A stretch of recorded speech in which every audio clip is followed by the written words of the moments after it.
বেতের নামাজ 2 রাকাতের পর বৈঠক করা যাবে কিনা? 2 রাকাত করে বৈঠক করা অবশ্যই যাবে।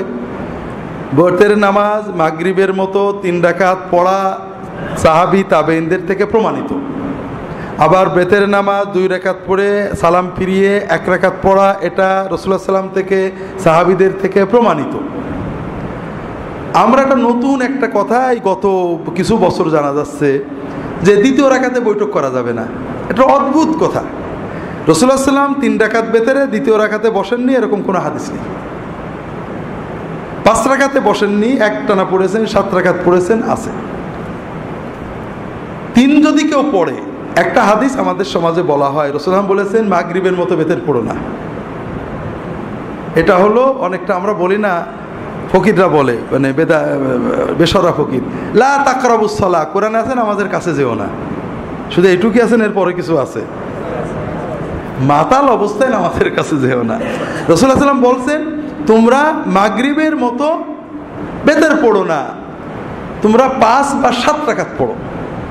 মাগরিবের মতো 3 রাকাত পড়ো না, 5 বা 7 রাকাত পড়ো। এখানে রাকাত বাড়ানোর কথা বলা হয়েছে। আপনি মাগরিবের মতোই পড়লেন, মাঝখানে বসলেন না, 3ই পড়লেন, তাহলে কি হাদিসটা মানা হলো কিনা? কথা বুঝতে পারেননি। হাদিস বলছে 5 বা 7 পড়ো, 3 পড়ো না। 3 পড়লেই মাগরিবের মতো হয়ে গেল। বলেন আমি 3ই পড়বো, একটু মাঝখানে বসবো না।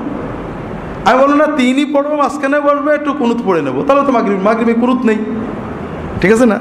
মাগরিবের মতো তার থাকলো না। তো এই জন্য হাদিসটা এরকম না। হাদিসটা হলো তোমরা মাগরিবের মতো 3 রাকাত পড়ো না, 5 বা 7 রাকাত পড়ো। এর বিপরীতে রাসূলুল্লাহ সাল্লাল্লাহু আলাইহি ওয়াসাল্লাম 3 রাকাত বেতের পড়েছেন, 3-এর অনুমতি দিয়েছেন। উত্তম হলো বেতের আগে 2 রাকাত করে 4 রাকাত কিয়ামুল লাইল বা তাহাজ্জুদ পড়া, এরপরে বেতের পড়া। বেতের বিভিন্ন রকম আছে হাদিসে, সব রকমই পড়া যাবে।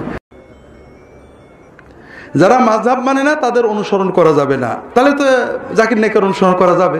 জাকির নায়েক তো মাযহাব মানে, জাকির নায়েক শাফিঈ মাযহাবের লোক, তা তো মাযহাবের কোনো দোষ হলো না। মানে যারা হানাফি মানে না তাদের অনুসরণ করা যাবে না, এই তো নাকি? কথাটা হলো ভাইরা, মাযহাব মানে মত। মাযহাবের পক্ষে বিপক্ষে যা কথা আমার ব্রেনে ঢোকে না। মাযহাব হাদিস বিরোধী এটা আমি বুঝি না। মাযহাব তৈরি তো হয়েছে সহিহ হাদিস মানার জন্য। ফুকাহারা ইমামরা হাদিস বাছাই করে সহিহ হাদিস মানার চেষ্টা করেছেন, যেখানে পাওয়া যায়নি সেখানে ইজতিহাদ করেছেন। আমরা মনে করি হানাফি মাযহাব সহিহ হাদিস নেই, অধিকাংশ ক্ষেত্রেই সহিহ হাদিস নেই। আপনি যেটাকে সহিহ বলছেন আরেকটাও সহিহ আছে। দ্বিতীয়ত যদি সহিহ হাদিস আমি বুঝি যে আমাদের মাযহাবে নেই, আমি মানবো না, আমি সহিহ হাদিসটা মানবো। এই জন্য মাযহাব মত দিন পালনের জন্য ফকি ইমামদের মত গ্রহণ করা, সে আলবানির মত হতে পারে, ইবনে বাজের মত হতে পারে, আব্দুল্লাহ জাহের মত হতে, আবু হানিফার মত হতে পারে। আমরা সবাই মাযহাব মানি। সেদিন এক জায়গায় গেছি রাজবাড়ি, ছেলেদের বলছি মাযহাব মানো না, সহিহ হাদিস মানবো। তাই আমি বললাম যে রফুল ইয়াদিন হাদিস সাথে সহি, তুমি সনদ বলো। বলে স্যার আমি জানি বুখারী শরীফে এত নম্বর হাদিস, এটা কি সনদ? তাহলে তো তুমি ইমাম বুখারীর তাকলিদ করলে হাদিসটাকে সহি বলার ক্ষেত্রে, তুমি তো সনদ ইজতিহাদ করতে পারলে না। তা আমরা কোনো না কোনোভাবে আলেম ইমামদের মতামতের আশ্রয় নিতে হয়। কাজে মাযহাব মানাতে কোনো দোষ নেই। মাযহাবকে দিন মনে করলে, কোরআন হাদিস বোঝার পরও বুঝেও মাযহাবের অজুহাতে কোরআন হাদিস বিরোধিতা করলে এটা অন্যায়। সালাত শেষে মোনাজাতকে বিদআত বলা হয় এবং ইলিয়াসি তবলিগকে বিদআত বলা হয়। তো মিডিয়া দ্বারা দিন প্রচার, মাইক ব্যবহার করে ওয়াজ করা বিদআত হবে না কেন? বিষয়টা বুঝতে পেরেছেন? আমি নিজে ইলিয়াসি তবলিগকে বিদআত বলি না।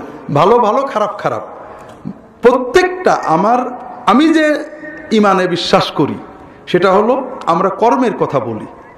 কোনো মুমিনের ব্যক্তিগত দলগত সমালোচনা আমরা পছন্দ করি না। আবার আপনাদের বোঝানোর চেষ্টা করি।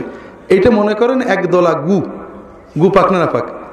আমি কিন্তু গোবর বলিনি, কারণ ইখতিলাফ আছে কিছু, আমি জানি আপনারা বুঝবেন, এই জন্য গু বলেছি। এটা মনে হয় একদলা গু পাক না পাক। এটা ভালোবাসবো না কিনা করবো? এক জগ পানির ভিতরে দিয়ে দিলাম, গুও না পাক, পানিও। আপনি এটা নিয়ে যে ওই যমুনা নদীর ভিতরে ছেড়ে দিলেন, গুও না পাক, যমুনা নদীর সব পানি না পাক। হ্যাঁ, একটা বড় দিঘিতে দিলেন, গুও না পাক, বড় দিঘির সব পানি না পাক। মশলা পাল্টে গেল না? তো এই বিষয় হলো ভাইয়েরা, আমরা কর্মের কথা বলি। কেউ জাল হাদিস বলে এই জাল হাদিস বলার কাজটা খারাপ, কিন্তু তার সাথে সহিহ হাদিস 10টা বলেছে, ওটাও খারাপ নাকি? একজন লোক হয়তো মিলাদ পড়েছে, আমি বলবো মিলাদ এই পদ্ধতি, মিলাদটা সুন্নত না, কিন্তু সে নামাজ পড়েছে, ওগুলো কি খারাপ নাকি? ওগুলো খারাপ নাকি? কাজেই একটা মুমিনের একটা কর্ম আমি বলবো এটা সুন্নতে পাচ্ছি না, আমার কিছু করার নেই, আমি নবী সুন্নতে পাচ্ছি না, এটা সুন্নতের খেলাফ অথবা বেদাত। কিন্তু মুমিন তো আরো নেক আমল করে, একজন দ্বীনের দায়ী, ভালো আলেম, ইমাম, অনেক ভালো কাজ করেন, ভালো কথা বলেন। কাজেই আমরা ভালোকে ভালো, খারাপকে খারাপ বলবো। কথাকে বুঝতে পেরেছেন? মুসলমানের একটা খারাপকে বুঝে যদি সব খারাপ বললেন, তাহলে মুসলমানের ঈমান, নামাজ, রোজা, আল্লাহর জন্য কষ্ট, এগুলো কোনোটা মূল্যায়ন করলেন না। তার মানে হলো আপনি নফসের ইত্তেবা করছেন, আল্লাহ রসুলের দিকে তাকাননি। এই জন্য যেটুকু বেদাত, আমি বলবো যে এই কাজটুকু বেদাত।